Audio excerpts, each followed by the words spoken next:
Nandaony Air Madagascar mihitsy tamin'ny diany tantolany azo fa nisafidy ity kampania ity.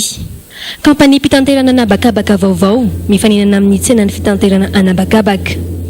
Saingy ao aorian'io fofona manitra tiany ase io orinasa tsy manara-dalàna ity orinasa ity. Ny syndicat mpiasan'ny faditserana no nanapiditra ny tena marina momba azy androany.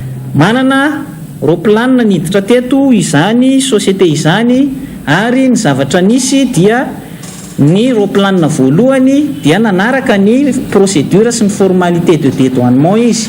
Fa ny roplanina faharoa izay nitaingainan'ny filoham-pirenena nakany Fort Dauphin dia en contrebande, izany hoe en infraction zany aty amin'ny terme aty aminay aty amin'ny douane izany roplanina izany satria nahoana tsy mbola nisy hatramin'izao hoe foray volana sy tapany ngamba na ray volana eo natongavan'izany izao vao miezaka ry zareo ny anao an'izay formalité izay efa anatina infraction tanteraka izany.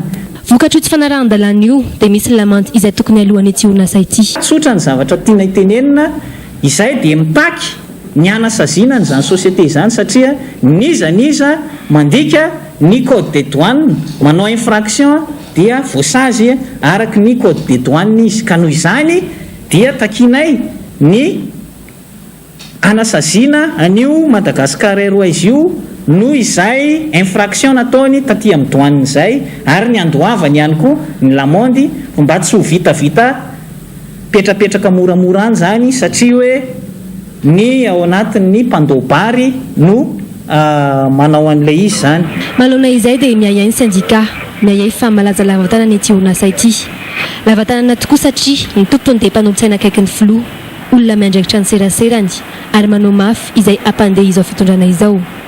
Tsy vao izany no nahinompoany momba ity Madagascar Airways ity, saingy samba no syndicat no namaky-pantsirana azy.